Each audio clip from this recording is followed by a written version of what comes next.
So next segment of this chapter is periodic properties. So by the name it is clear, we are writing periodic properties means we are going to study only those properties which shows some periodicity in the character. तो इस चीज को लिखेंगे सबसे पहले. So write down the regular gradation of properties of element is known as periodicity. The regular gradation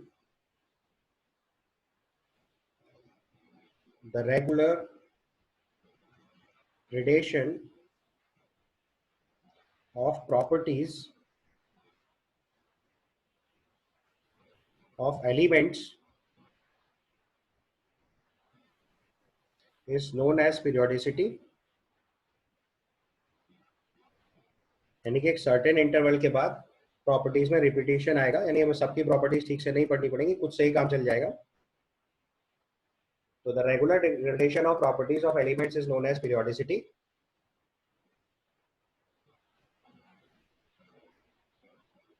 ठीक है. और जो प्रॉपर्टीज में चेंजेस आते हैं वो बेसिकली इलेक्ट्रॉनिक कॉन्फ़िगरेशन पे मेनली डिपेंडेंट है. सो अगले पॉइंट पे लिख लो, chemical properties of the elements, chemical properties of elements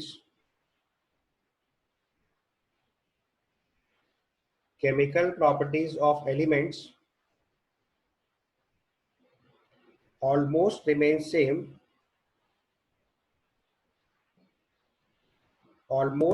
same in a group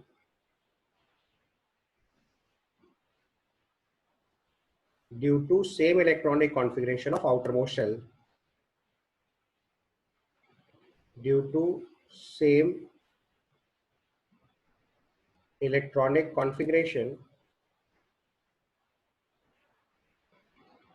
of the outermost shell.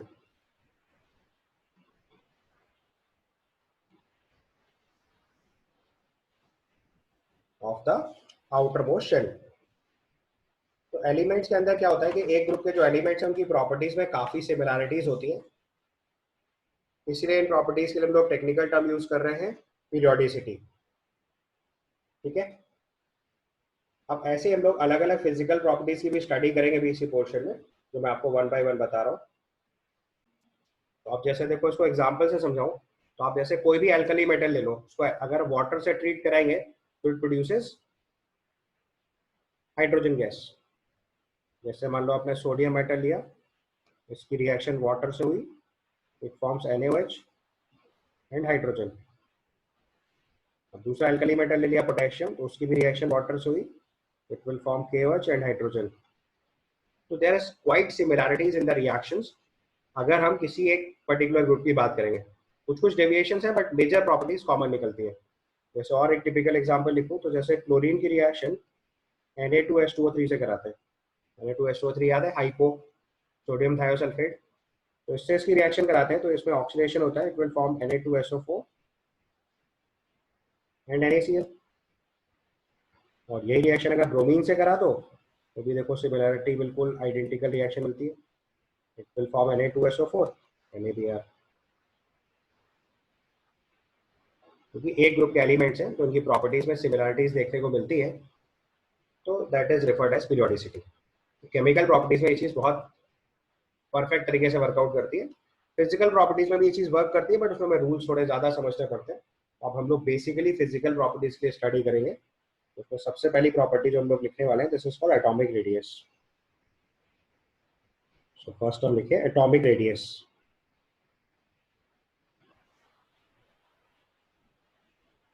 अब देखो, हमें पहले से ही पता है कि हम लोग स्ट्रक्चर ऑफ एटम में पढ़ते हुए आए ये चीज कि एटम की रेडियस तो बता ही नहीं पाओगे तुम, क्योंकि इलेक्ट्रॉन के फाइंड होने का मैक्सिमम प्रोबेबल जोन है. दूसरा, सिंगल एटम बहुत कम एलिमेंट्स में फाइंड आउट होते हैं, that is mostly with the inert gases. बाकियों के केसेस में तो फ्री एटम मिलना ही मुश्किल है, और अगर फ्री एटम मिल भी गया तो हमें दिखाई नहीं देता, तो उसकी रेडियस तो एग्जैक्ट मेजर कर नहीं पाएंगे.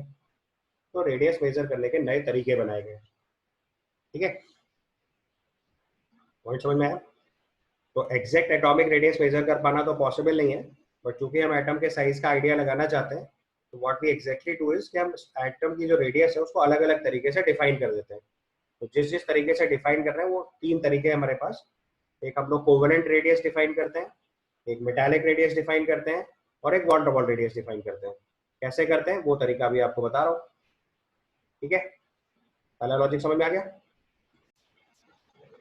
सो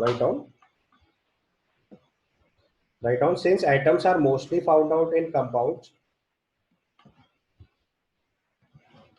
since atoms are mostly found out in combined form, ऐसे लिख लो, since screen free since atoms are mostly found in combined form, since atoms are mostly found in combined form,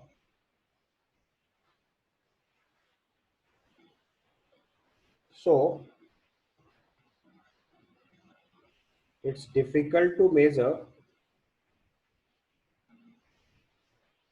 so it's difficult to measure atomic radius of isolated atom, atomic radius of isolated atom.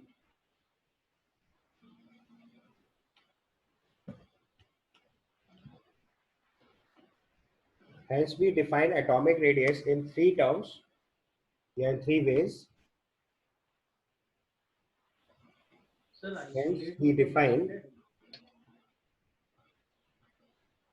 Hence, we define atomic radius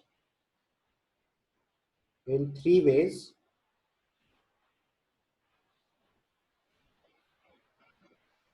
Hence, we define atomic radius in three ways.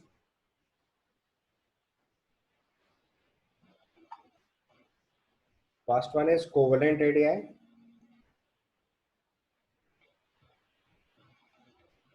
First one is covalent radius. Second one is metallic radius.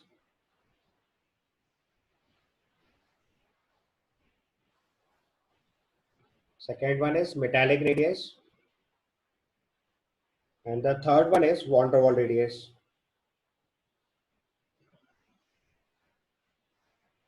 Covalent radius, metallic radius, and van der Waals radius.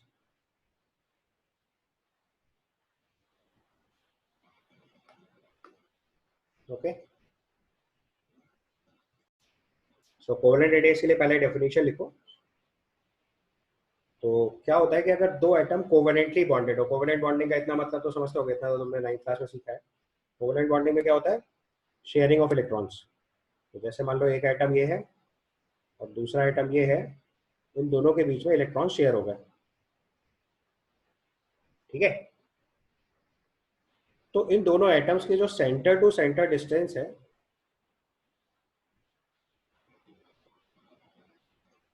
उस centre to centre distance का जो half होता है ना, उसको बोलते हैं covalent radius.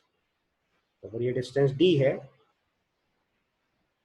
दोनों एटम हमारे पास एक ही है, तो यहाँ पे जो कोवेलेंट रेडियस होगी इसको हम लोग आर सी लिखते हैं। This is equal to d by two. This is equal to d by two. अब इसी को स्टेटमेंट में लिख लो। क्या मतलब समझाया आपको स्टेटमेंट? डिस्टेंस होती है। अगर दो एटम्स कोवेलेंटली बॉन्डेड हैं तो उनके सेंटर टू सेंटर डिस्टेंस का जो हाफ होता है, that is referred as covalent radius. इसी को लिखिए फटाफट स्टेटमेंट में। So write on, it is half of center to center distance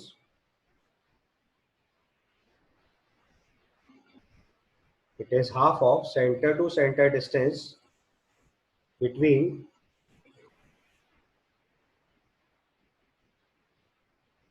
two same atoms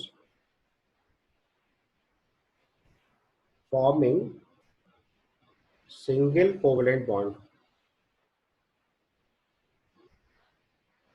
अब ये इसमें टेक्निकल बात है।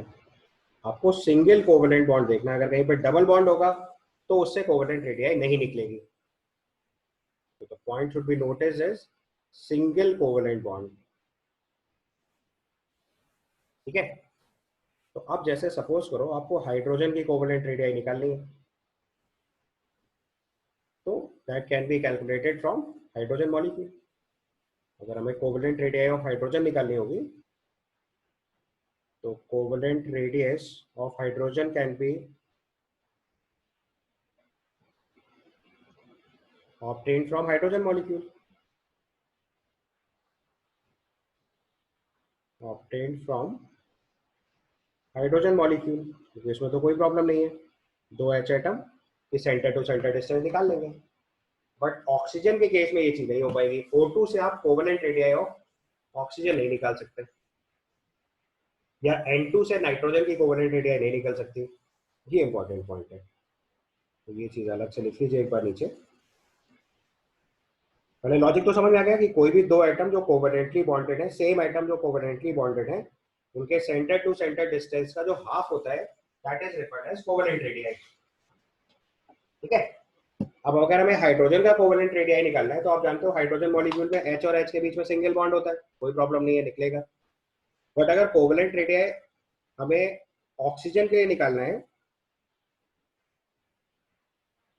ठीक है, या नाइट्रोजन के लिए निकालना है, तो वो ऑक्सीजन मॉलिक्यूल या नाइट्रोजन मॉलिक्यूल से नहीं कैलकुलेट होगी। यहाँ थोड़ा मिस हो गया, यहाँ पे लिखना है कोवेलेंट रेडियस ऑफ हाइड्रोजन, बीच में ये चीज लिख लेना, ये थोड़ा सा मिसप्लेस हो गया। उसको लिखिए covalent radius of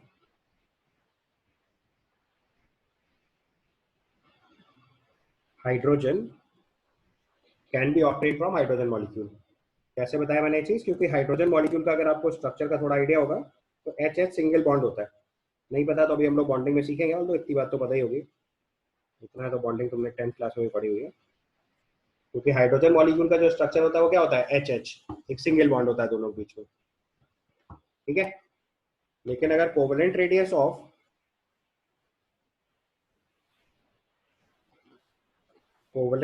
of oxygen and nitrogen can not be obtained from oxygen and nitrogen cannot be obtained from O2 and N2। क्यों ऐसा नहीं कर सकते, क्योंकि जो O2 सर का पर स्ट्रक्चर है उसमें ऑक्सीजन से ऑक्सीजन के बीच में डबल बॉन्ड होता है, और जो N2 होता है उसमें नाइट्रोजन से नाइट्रोजन के बीच में ट्रिपल बॉन्ड होता है। इतना तो आप जानते होंगे डेफिनेटली। ऐसा तो नहीं है कोई जिसको इतना स्ट्रक्चर का आइडिया ना हो। तो अब देखो, अगर हमें ऑक्सीजन और नाइट्रोजन की कोवेलेंट रेडियाई निकालनी है तो हमें ऑक्सीजन और नाइट्रोजन के ऐसे कंपाउंड सेलेक्ट करने पड़ेंगे जिसमें ऑक्सीजन ऑक्सीजन के बीच में सिंगल बॉन्ड हो और नाइट्रोजन नाइट्रोजन के बॉन्ड के बीच में सिंगल बॉन्ड हो। तो जैसे फॉर ऑक्सीजन, तो जैसे for covalent radii of, sir हाँ बेटा, sir centre to centre distance कैसे निकालेंगे? वो बेहतर हो जाती है, वो तो साइंटिफिक तरीका है। बॉन्ड लेंथ निकाल लेते हैं उस मॉलिक्यूल की। तो for covalent radius of oxygen, for covalent radius of oxygen we use H2O2, hydrogen पर ऑक्साइड। अब जो H2O2 होता है उसमें देखो ऑक्सीजन से ऑक्सीजन के बीच में सिंगल बॉन्ड होता है,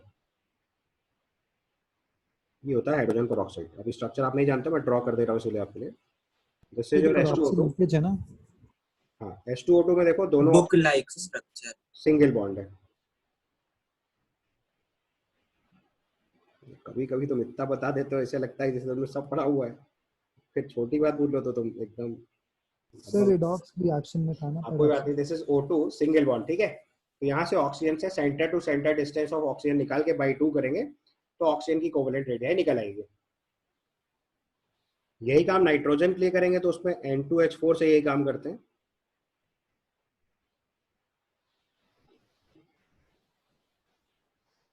The same thing can be calculated for N2H4। अगर नाइट्रोजन के लिए कैलकुलेट करना हो तो N2H4 सेलेक्ट करेंगे, इसमें नाइट्रोजन नाइट्रोजन देखो यहाँ सिंगल बॉन्ड है तो ये भी काम करेगा। तो आपको बस क्वेश्चंस के एंगल से याद रखना है कि अगर कभी भी पूछा जाएगा which of the following molecule can be used for measurement of covalent radii, तो बस आपको एक ट्रिक चेक करनी है, दोनों एलिमेंट सेम होने चाहिए और उनके बीच में सिंगल बॉन्ड होना चाहिए, बस ये दो बातें चेक करनी पड़ती हैं। ठीक है, for covalent radii of covalent radius of nitrogen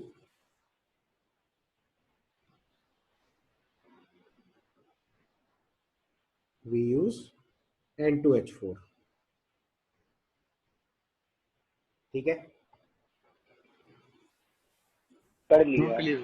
अब देखो इसमें कोवेलेंट रेडिया का ये केस हो गया। अब अगर मान लो कोई ऐसा केस हुआ जिसमें दो डिफरेंट एलिमेंट्स हुए, तो उसकी कोवेलेंट रेडियस निकालने के लिए फिर हमें इलेक्ट्रोनेगेटिविटी डिफरेंस पता होना चाहिए।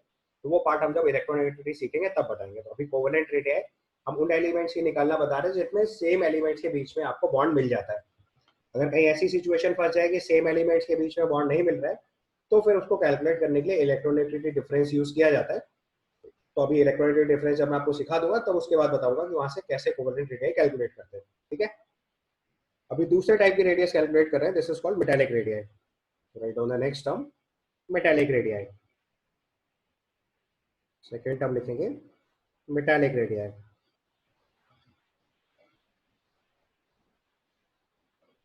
अब जो मेटालिक रेडियस होती है, अब आपको पता है कि जो मेटल की तरह बॉन्ड बनाएगा वो कोवेलेंट बॉन्ड नहीं बनाएगा, इसलिए दूसरा अलग टर्म लिखना पड़ा, क्योंकि मेटल्स के बीच में कोवेलेंट बॉन्ड तो बनेगा नहीं।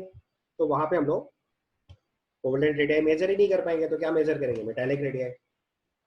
ठीक है, कॉन्सेप्ट यहाँ पे भी यही है कि दो मेटल एटम्स के सेंटर टू सेंटर डिस्टेंस का हाफ लिखते हैं। ठीक है, तो राइट डाउन इट इज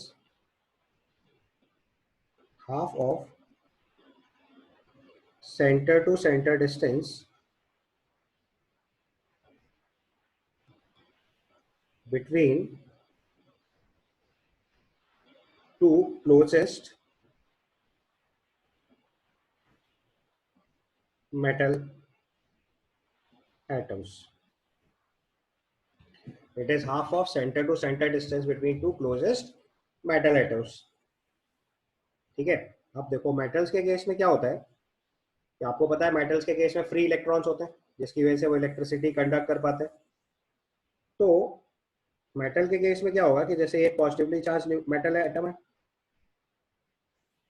तो जो दूसरा मेटल एटम होगा वो उसके ऑलमोस्ट कांटेक्ट में होगा, या एक तरीके से बोल सकते हो आप टच कर रहा होगा। अभी ओवरलैपिंग नहीं होगी क्योंकि अभी इलेक्ट्रॉन्स की शेयरिंग नहीं होती है।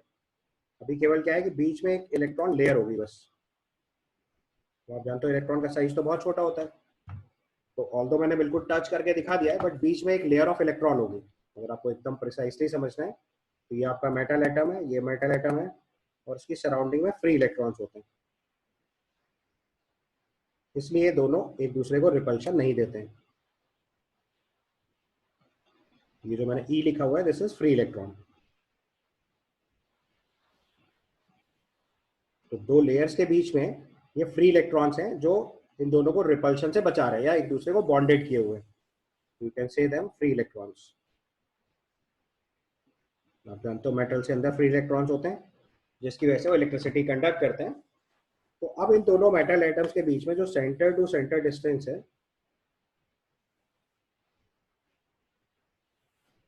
उसका हाफ जो होता है वो मेटालिक रेडियाई होती है।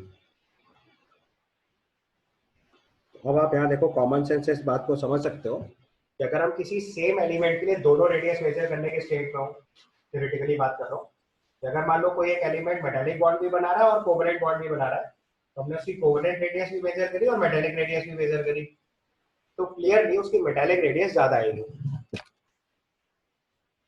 बोलो ये बात समझ में आई? Yes sir. क्यों? क्योंकि जब कोवेलेंट रेडियस थी तो देखो कुछ ना कुछ ओवरलैपिंग एरिया था। ओवरलैपिंग। तो centre to centre distance by 2 करोगे तो वैल्यू छोटी आएगी। यहाँ देखो ओवरलैपिंग एरिया नहीं है, टचिंग एरिया है, नो ओवरलैपिंग एरिया, तो सर्टेनली रेडियस ज्यादा आएगी। तो कभी भी मेटालिक रेडियस को अगर हम कोवेलेंट रेडियस से कंपेयर करेंगे सेम एलिमेंट के लिए, तो you can simply say that metallic radius will be larger than covalent radius. तो अभी कंपैरिजन बाद में बताऊंगा, बट लॉजिक समझ गया पहले आप? दो मेटल एटम्स के बीच में centre to centre distance by 2 कर देना है, तो that is referred as metallic radius. ये दूसरा तरीका हुआ। अब तीसरा तरीका जो है उसको बोलते हैं वॉन डेर वाल रेडियस। ये नॉर्मली उन सिस्टम्स में कैलकुलेट करते हैं जिनमें बॉन्ड बनता ही नहीं है, यानी स्पेशली इनर्ट गैसेस। अगला केस लिख रहे हैं वॉन डेर वाल रेडियस। नेक्स्ट हम लिख रहे हैं वॉन डेर वाल रेडियस।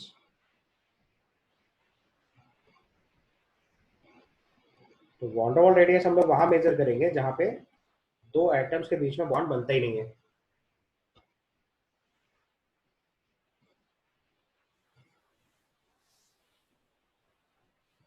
ओके,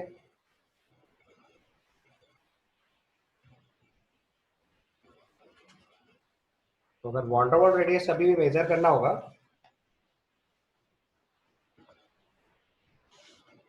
तो उसमें क्या होगा कि जो दो क्लोजेस्ट एटम्स प्रेजेंट हैं उनके बीच में डिस्टेंस का वैल्यू निकाल के बाई 2 कर देते हैं, या अगर कोई मॉलिक्यूल है तो दो मॉलिक्यूल्स की क्लोजेस्ट डिस्टेंस निकाल के बाई 2 कर देते हैं। ठीक है, तो फिर वॉन डेर वाल रेडियस लिखनी है तो उसके लिए फिर से डेफिनेशन लिख लो। Write down it is half of the separation between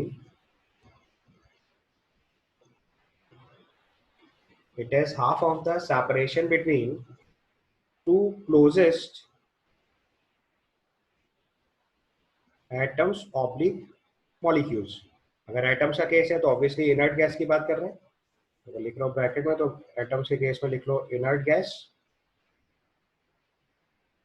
और मॉलिक्यूल्स, मोस्टली मॉलिक्यूल्स ही होंगे क्योंकि एटम्स तो केवल इनर्ट गैस में मिलने वाले हैं। तो नॉर्मली हम लोग वॉन डेर वाल रेडियस जो है वो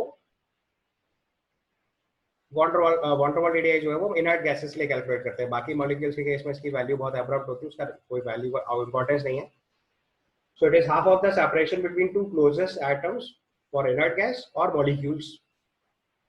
ठीक है, तो अब आपको पता है कि कोई भी दो गैसेस मॉलिक्यूल जो होंगे वो एक दूसरे से अच्छा खासा गैप कैरी कर रहे होंगे, तो उसमें क्या करा जाता है कि जो क्लोजेस्ट सिस्टम होता है, तो जैसे मान लो एक एटम ये है हमारे पास, या इसी का मॉलिक्यूल भी हो सकता है, डिपेंड्स। दूसरा आइटम ये है, ये इसके पास है, और तीसरा आइटम मान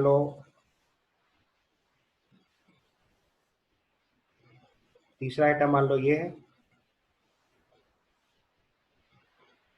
या इसको मॉलिक्यूल भी बोल सकते हो। वो जो सर्किल बना रहा हो आप उसी को मॉलिक्यूल भी समझ सकते हो, वो अलग अलग केस में हो सकता है। ऐसे मान लो 3 आइटम आपको दे रखे हैं, तो हमें क्लोजेस्ट वाला सेपरेशन लिखना होता है। तो यहाँ पे जो ये डिस्टेंस है,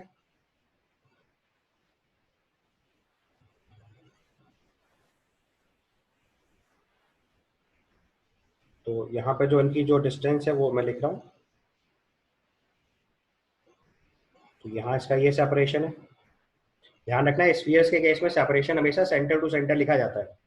सेपरेशन का मतलब सरकमफ्रेंस से सरकमफ्रेंस नहीं होती, ये गलती कभी मत कर दीजिएगा।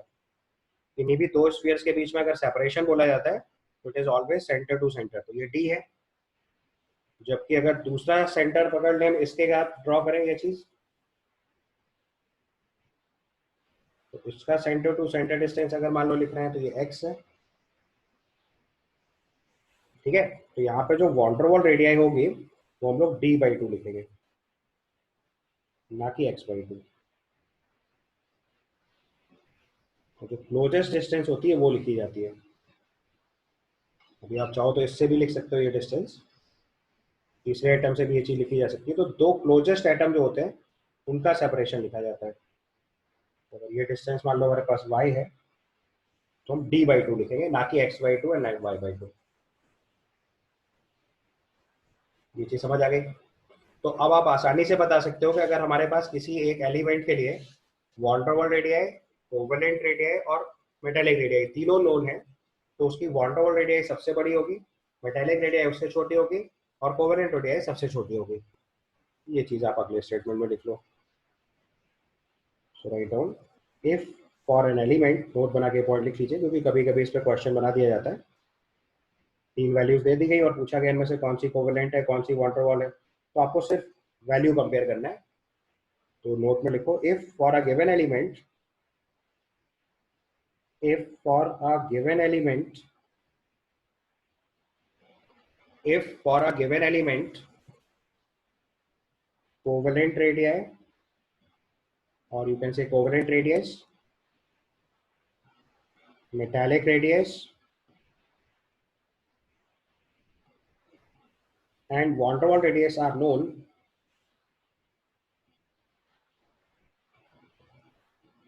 and van der Waals radius are known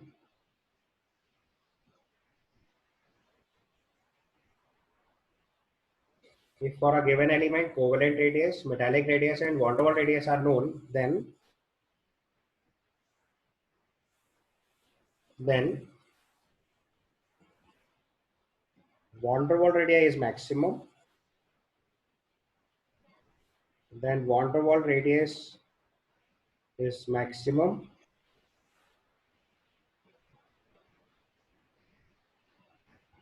and covalent radii is minimum.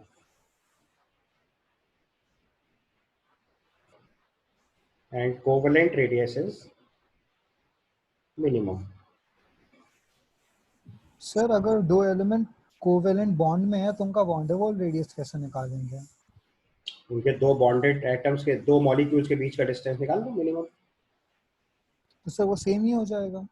Same कैसे हो जाएगा? सेंटर टू सेंटर, एटम से एटम का डिस्टेंस कोवेलेंट रेडियस हुआ, मॉलिक्यूल से मॉलिक्यूल का distance van der Waals radius हुआ। ओके ठीक है। अभी जैसे मैंने एक स्फीयर बनाया नहीं, सबको दो दो स्फीयर समझ लो, ये सब मॉलिक्यूल हो गए, तो क्या हुआ? वॉन डेर वाल्स रेडियस हुआ। सर इसमें जो आपने वॉन डेर वाल्स रेडियस में जैसे एटम्स बनाए हैं, इनके बीच में van der Waals forces exist करती हैं ना? हाँ, इसीलिए वो van der Waals radius. Intermolecular forces को वॉन डेर वाल्स फोर्सेस भी बोलते हैं, एक टाइप ऑफ इंटरमॉलिक्यूलर फोर्स है। सो कोवेलेंट रेडियस मिनिमम हुआ, van der Waals radius maximum हुआ। इसी चीज को अगर यहाँ पर रिजल्ट के फॉर्म में लिखना है तो क्या लिखा? Van der Waals radius maximum, metallic radius second term and covalent radius last term. ये रिजल्ट आपको याद रखना, ठीक है?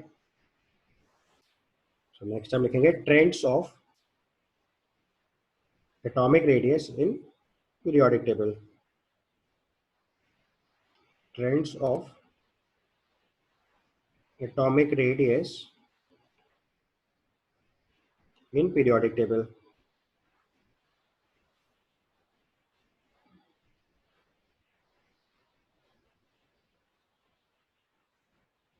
तो ट्रेंड्स में हम लोग दो चीजें चेक करते हैं, एक डाउन द ग्रुप और एक अलोंग द पीरियड। दो जगह कंपैरिजन किया जाता है। तो सबसे पहले केस लिख रहे हैं डाउन द ग्रुप।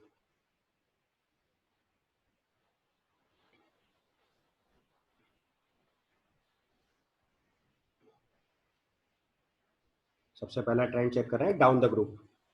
तो अगर आप down the group periodic table में जाएंगे तो क्या होता है कि आपको पता है कि जैसे ही फर्स्ट पीरियड से सेकंड पीरियड में मूव करेंगे, डाउन द ग्रुप जाने मतलब एक पीरियड से दूसरे पीरियड में, दूसरे से तीसरे से, तीसरे से चौथे में, चौथे से पांचवें में से डाउन जाते जाएंगे। तो एक पीरियड के अंदर आपको क्लियरली पता है कि जैसे ही पीरियड चेंज होगा तो उसकी principal quantum number of valence shell बदल जाएगा। तो जब principal quantum number of valence shell बदल जाएगा मतलब उसमें एक शेल ही एक्स्ट्रा आ गई। अब जब शेल एक्स्ट्रा आ गई तो उसका साइज डेफिनेटली ज्यादा होगा। तो डाउन द ग्रुप हमेशा साइज इंक्रीज करता है बिकॉज एक शेल बढ़ जाती है। तो सबसे पहला रूल लिख लेना है डाउन द ग्रुप जाने के ट्रेंड का। तो write down while moving down the group, while moving down the group, while moving down the group, size increases या atomic radius increases। पहला ट्रेंड लिखो, while moving down the group, while moving down the group, size लिख सकते हो या atomic radius लिख सकते हो, एक ही बात है। while moving down the group, atomic radius, ये इसी को हम लोग साइज से रिलेट कर सकते हैं, इंक्रीजेस।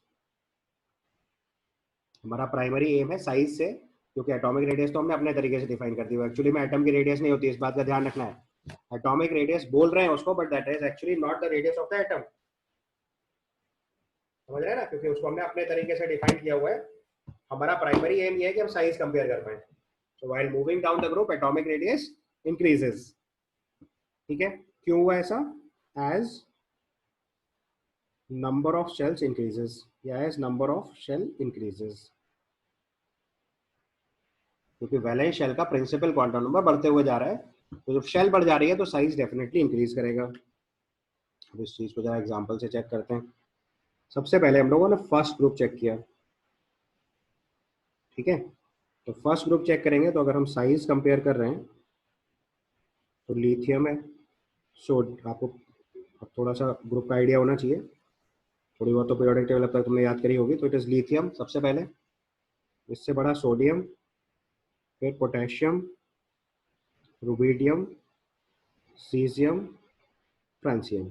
नॉर्मली फ्रांसियम नहीं लिखते क्योंकि वो रेडियो एक्टिव होता है, बट अगर लिखना चाहो तो साइज उसका भी बढ़ेगा ही। तो हम डाउन द ग्रुप जाते जा रहे हैं, तो देखो लिथियम से लेके फ्रांसियम तक साइज इंक्रीज कर रहा है। चाहो तो कॉन्फ़िगरेशन साथ में लिख लो। यहाँ पे इसका कॉन्फ़िगरेशन, वैलेंस शेल का कॉन्फ़िगरेशन लिखे देता हूँ केवल। यहाँ पे देखो 2s1 आएगा, यहाँ 3s1 आएगा, यहाँ 4s1 आएगा, यहाँ 5s1 आ रहा है, ये 6s1 आ रहा है और ये 7s1 आ रहा है। तो हाइट लिथियम की फर्स्ट शेल में, लिथियम का जो वैलेंस शेल है वो सेकंड है, फ्रांसियम के वैलेंस शेल 7th है। तो लिथियम में 2 शेल में इलेक्ट्रॉन है, फ्रांसियम में 7 शेल्स में इलेक्ट्रॉन है, तो फ्रांसियम का साइज सबसे बड़ा है।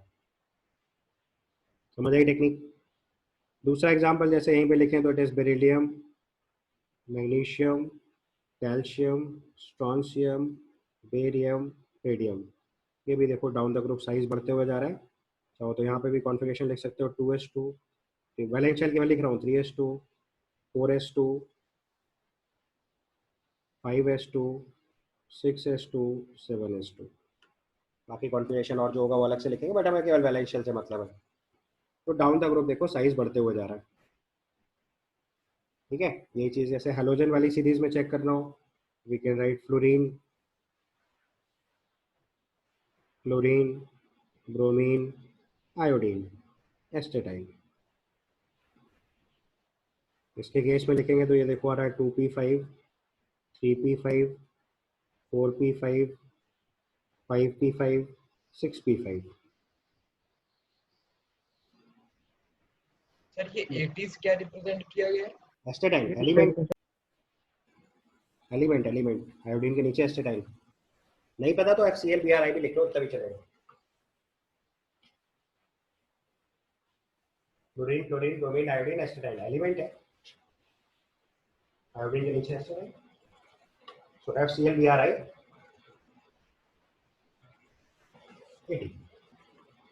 ठीक है, साइज का कॉन्सेप्ट समझ में आ गया। पहले डाउन द ग्रुप सबसे आसान है, इससे जल्दी कुछ नहीं समझ सकते आप। अब जरा आगे चलते हैं। अब देखना है लेफ्ट टू राइट, तो दूसरा ट्रेंड लिखेंगे left to right in the periodic table. Right the second trend,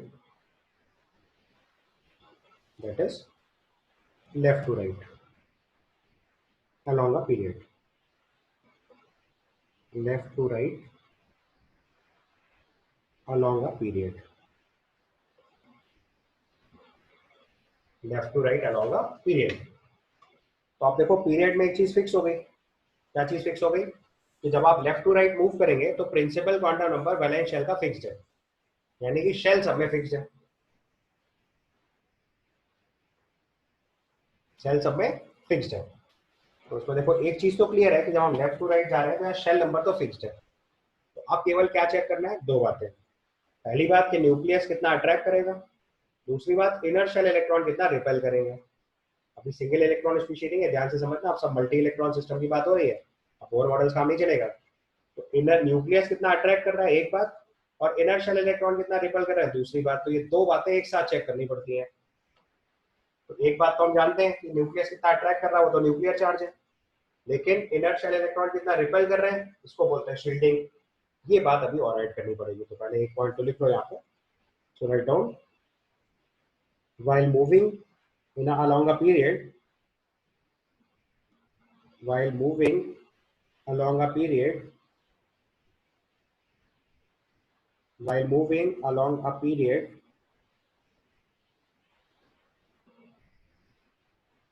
number of cells are fixed,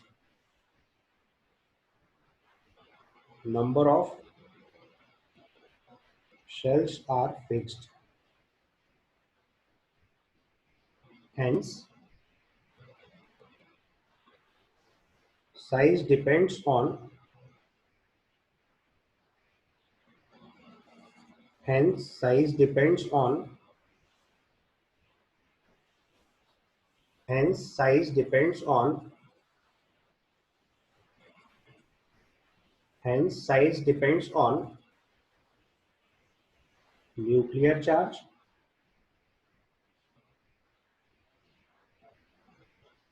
and repulsion due to inner shell electrons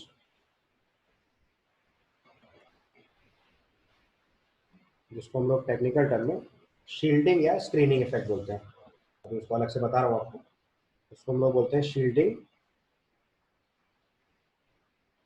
और स्क्रीनिंग इफेक्ट। अभी इसको अलग से डील करेंगे। अभी शील्डिंग और स्क्रीनिंग इफेक्ट।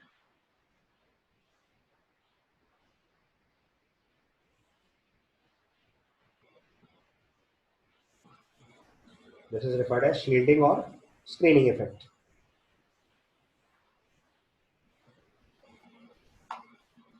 शील्डिंग और स्क्रीनिंग इफेक्ट। अब सबसे पहले ये इफेक्ट समझना है, तो हम लोग यहाँ पे एक टेक्निकल टर्म लिखते हैं, effective nuclear charge.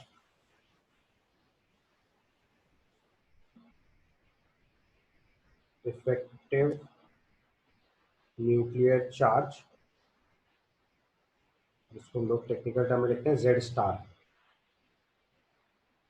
Right term effective nuclear charge या Z इफेक्टिव भी लिख देते हैं कई बार। तो Z स्टार लिख लो या इसी के नीचे कभी कभी सबस्क्रिप्ट में Z इफेक्टिव लिख देते हैं। तो Z effective is equal to Z minus sigma, ऐसे लिखा जाता है।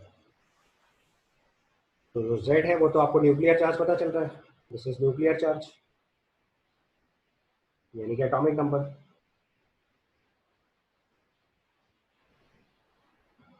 और जो सिग्मा सिग्मा है इसको हम लोग बोलते हैं शील्डिंग कांस्टेंट या स्क्रीनिंग कांस्टेंट।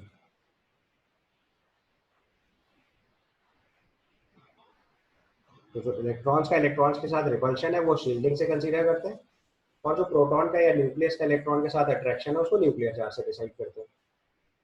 अभी शील्डिंग क्या होता है एक मिनट बाद समझाता हूँ, बट पहले आपको एक चीज समझ आनी चाहिए, अगर न्यूक्लियर चार्ज बढ़ेगा तो डेफिनेटली साइज क्या होगा, छोटा होगा। और अगर शील्डिंग बढ़ेगी तो साइज क्या होगा, बढ़ेगा, क्योंकि इलेक्ट्रॉन का रिपल्शन लगेगा तो वैलेंशियल इलेक्ट्रॉन दूर जाएगा, और न्यूक्लियस से अट्रैक्शन लगेगा तो वैलेंशियल इलेक्ट्रॉन पास में आएगा। तो इससे में एक चीज तो क्लियरली समझ आ गई कि दोनों ऑपोजिट पैरामीटर है, इसलिए माइनस लगाया बीच में। तो अगर आप ध्यान से देखोगे यहाँ पे कि अगर हमारा Z इफेक्टिव इंक्रीज करेगा, यानी कि अट्रैक्शन प्लस रिपल्शन का नेट कॉम्बिनेशन इंक्रीज कर रहा है, मतलब साइज डिक्रीज करेगा। तो Z effective increases implies size decreases. एक रिजल्ट। दूसरा रिजल्ट, अगर Z इंक्रीज करेगा उससे भी साइज डिक्रीजेस ही रिजल्ट बनेगा। लेकिन अगर सिग्मा इंक्रीज करेगा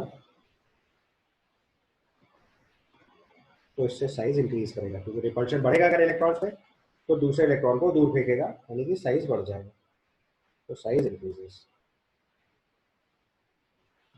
ये तीन मेजर कॉन्क्लूजन हैं, यानी कि हम हर बार जो कॉन्क्लूजन ड्रॉ करेंगे वो Z इफेक्टिव से करेंगे। अगर केवल Z से डिसाइड करा तो गलती होने के चांसेस हैं, क्योंकि मिस हो जाएगा हमसे। क्यों क्या मिस हो जाएगा, तो जो इलेक्ट्रॉन से इलेक्ट्रॉन का रिपल्शन है उसको आपने कंसीडर ही नहीं किया। तो इसका मतलब अभी ये जानना इंपॉर्टेंट है कि शील्डिंग कैसे डिसाइड करते हैं। तो इस सर शील्डिंग कांस्टेंट कोई फिक्स्ड नहीं है, मतलब जैसे कांस्टेंट फिक्स कैसे कर देंगे, जब अंदर के इलेक्ट्रॉन्स चेंज होंगे तो शील्डिंग अलग अलग नहीं होगी भाई। एक्चुअली में क्या, दोनों चीजें एक साथ बढ़ती हैं। जैसे मान लो एटॉमिक नंबर बढ़ा तो एक प्रोटॉन भी बढ़ा और एक इलेक्ट्रॉन भी बढ़ गया। अब वो इलेक्ट्रॉन कॉन्फ़िगरेशन में कहाँ गया इससे फर्क पड़ेगा। तो इलेक्ट्रॉन भी तो इंक्रीज हुआ, तो रिपल्शन ऑफ इलेक्ट्रॉन भी तो बढ़ा। तो जैसे Z चेंज हो रहा है वैसे सिग्मा भी चेंज हो रहा है, दोनों चीजें साथ साथ चेंज हो रही है। अब कितना चेंज हो रहा है ये डिसाइड करना है। हाँ, लेकिन प्राइमरली डिसाइड किससे करेंगे, Z इफेक्टिव से। लेकिन Z इफेक्टिव आइडिया कब लगा पाएंगे, जब हमें Z और सिग्मा दोनों पता होंगे। जब तक Z और सिग्मा नहीं पता होगा तब तक आप इस वैल्यू के बारे में कुछ भी कमेंट नहीं कर पाओगे। ये चीज समझ आई। तो अब सबसे पहले हमें एक टर्म लिख लेना है, शील्डिंग इफेक्ट या स्क्रीनिंग इफेक्ट। ये होता क्या है, पहले इसका प्रोसेस जरा समझेंगे। अगला टर्म लिखेंगे शील्डिंग इफेक्ट या स्क्रीनिंग इफेक्ट। तो अब देखो हमने एक एटम का स्ट्रक्चर ड्रॉ किया, हमने रेड से न्यूक्लियस मार्क किया, फर्स्ट शेल में 2 इलेक्ट्रॉन्स हो गए, सेकेंड शेल की कैपेसिटी 8 इलेक्ट्रॉन्स की होती है,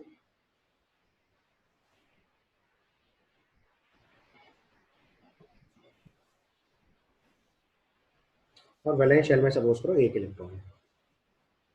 बाकी और भी कितने भी हो सकते हैं। तो मैंने ये कॉन्फ़िगरेशन जो लिखा है वो कौन सा वाला कॉन्फ़िगरेशन लिखा है, 2,8,1 का कॉन्फ़िगरेशन लिखा हुआ है।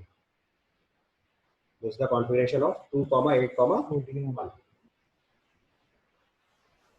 This is the configuration of 2,8,1। ठीक है। अच्छा, अब देखो कि जो वैलेंस शेल का इलेक्ट्रॉन है, ध्यान से देखना है आपको जरा,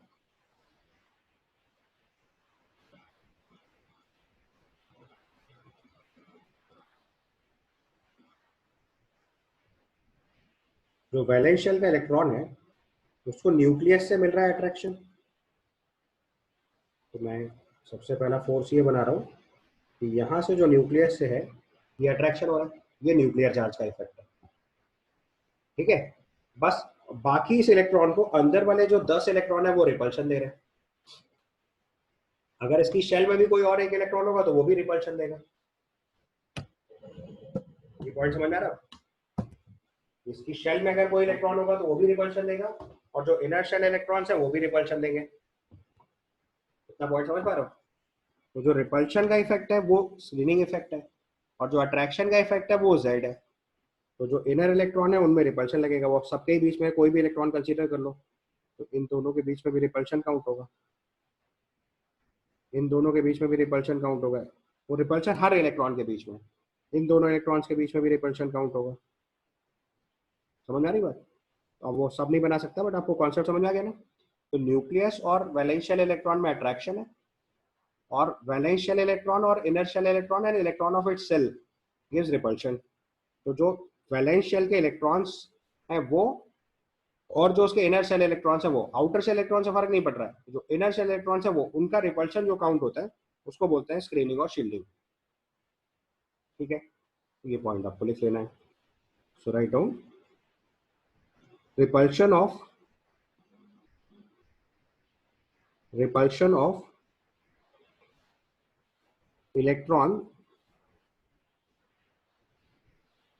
of electron of inner shell and its own shell on a electron, repulsion of electron of inner shell and its own shell on a electron is referred as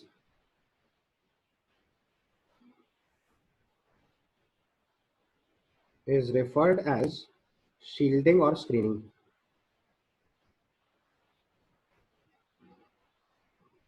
Is referred as shielding or screening.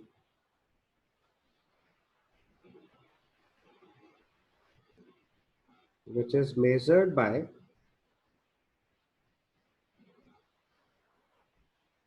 shielding constant.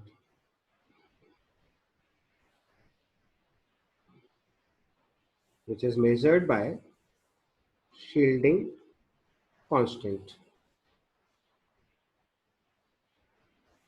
जिसको हम लोग sigma बोल रहे हैं।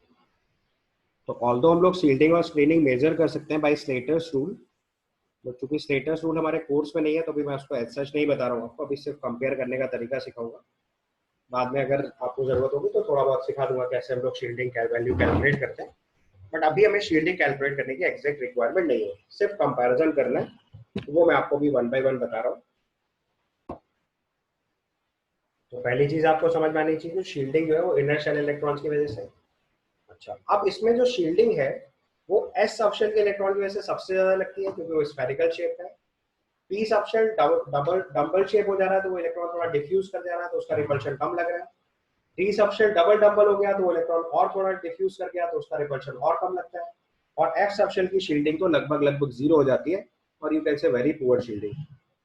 तो अगले step में यही लिख लीजिए, the screening constant for the electron present in different orbitals is the screening constant या इसी को शील्डिंग में लिखते हैं, वो दोनों बातें एक ही हैं. The screening constant order for electron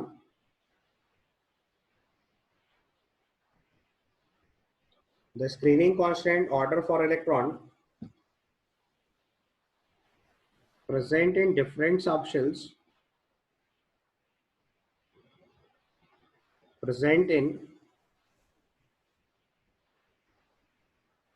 different subshells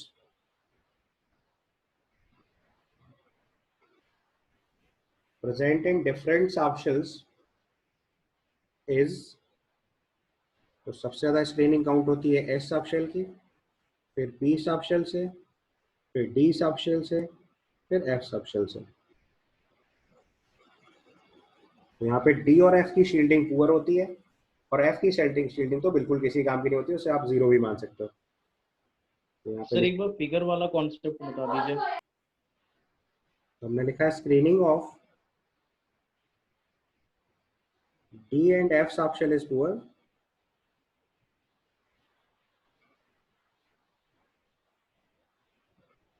and for F subshell it is minimum. तो screening of D and F subshell is poor. Normally इसका बहुत फर्क नहीं पड़ता है, बट थोड़ा बहुत फर्क होता है. और एफ तो बिल्कुल किसी काम का नहीं होता, तो उसको तो हम कई बार इग्नोर भी मार सकते हैं. तो screening of D and F subshell is poor while effect of, negligible भी कह सकते हैं ना. हाँ नेग्लिजिबल भी कह सकते हैं. while effect of screening of F subshell is negligible, ऐसे ही लिख लो. while effect of screening of F subshell is insignificant, ऐसे भी लिख सकते हो. F subshell is insignificant.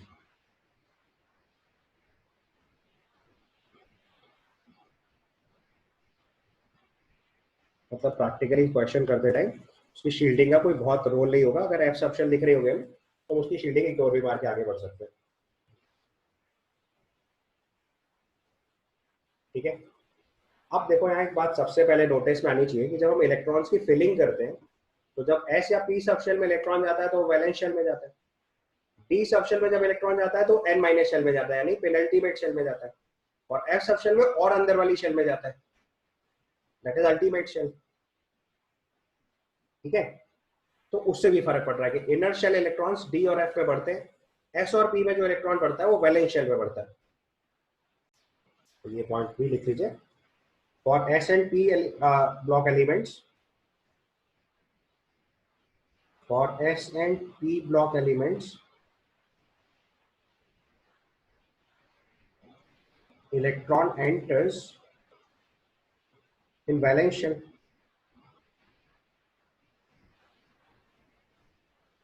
Electron enters in valence shell.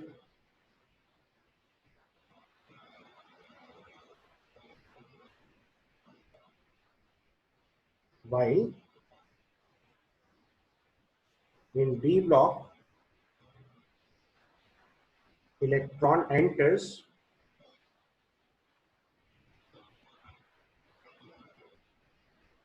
in penultimate shell.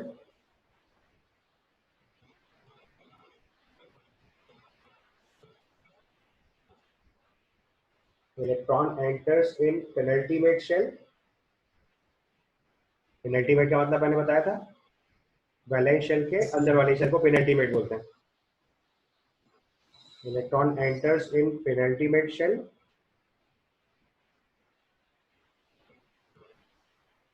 And in f block electron enters in ultimate shell.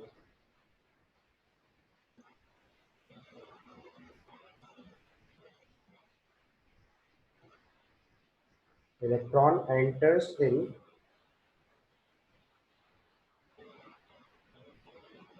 ultimate shell.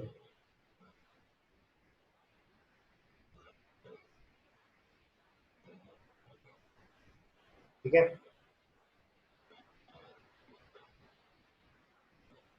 तो अगर इस चीज को हाईलाइट करना है तो देखो, जैसे मैंने जो डायग्राम बना रखा है उस डायग्राम से अगर मार्क करूं तो देखो जो सबसे आउटर मोस्ट शेल है उसको बोलते हैं वैलेंस शेल.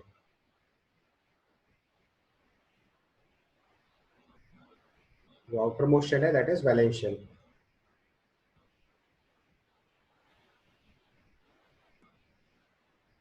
जो वैलेंस शेल के अंदर वाली सेल है उसको बोलते हैं पेनल्टीमेट शेल। वैलेंस शेल के जो अंदर वाली सेल है this is called penultimate shell.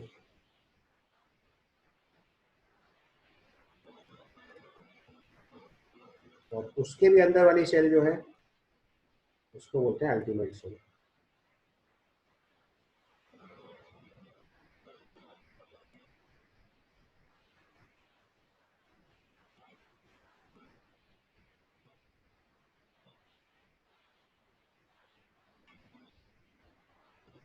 उसको बोलते हैं अल्टीमेट शेल। ये इसका मतलब है। तो जो आउटर मोस्ट शेल है वो valence shell, outermost shell के अंदर वाली शेल पेनल्टीमेट शेल, और उसके भी अंदर वाली शेल अल्टीमेट शेल। तो जब इलेक्ट्रॉन की एंट्री होती है तो एस एंड पी ब्लॉक में वैलेंस शेल में इलेक्ट्रॉन आता है, डी ब्लॉक में n-1 डी में जाता है, और एफ ब्लॉक में n-2 एफ में जाता है। टेक्निक याद आई? जैसे एफ ब्लॉक का कॉन्फ़िगरेशन जब भी लिखते थे तो क्या कैसे लिखते थे? 6s2 5d1 4f1। तो वैलेंस शेल है 6, एक इलेक्ट्रॉन डी में है, फिर एफ में आ रहा है। तो याद है ना कॉन्फ़िगरेशन? तो अगर किसी एफ ब्लॉक का कॉन्फ़िगरेशन याद दिलाऊं आपको, कोई एक एलिमेंट एफ ब्लॉक का कॉन्फ़िगरेशन याद करो, तो जैसा मैंने लिखा 6s2 5d1 4f1। तो वैलेंस शेल देखो 6 है, पेनल्टीमेट शेल 5th है, अल्टीमेट शेल 4th है। तो अल्टीमेट शेल में देखो इलेक्ट्रॉन आ रहा है। जबकि डी ब्लॉक का कॉन्फ़िगरेशन देखो तो कैसे लिखते थे? 4s2 3d1। तो वैलेंस शेल 4th है, ये आपकी पेनल्टीमेट शेल है, उसमें इलेक्ट्रॉन आ रहा है। और अगर एस एंड पी ब्लॉक लिखेंगे तो आता था 4s2 4p1। तो ये वैलेंस शेल है, उसी में देखो पी में इलेक्ट्रॉन आ रहा है। तो जब एस और पी ब्लॉक के एलिमेंट्स लिखेंगे तो इलेक्ट्रॉन आएगा वैलेंस शेल में, डी ब्लॉक का एलिमेंट लिखेंगे तो इलेक्ट्रॉन जाएगा पेनल्टीमेट शेल में, और एफ ब्लॉक का एलिमेंट लिखेंगे तो उसमें इलेक्ट्रॉन जाएगा अल्टीमेट शेल में। तो लॉजिक क्लियर हुआ? तो इसका मतलब इससे भी शील्डिंग पे फर्क पड़ेगा, क्योंकि इनर शेल इलेक्ट्रॉन से शील्डिंग लगती है, आउटर शेल इलेक्ट्रॉन की शील्डिंग का कोई खास रोल नहीं होता है।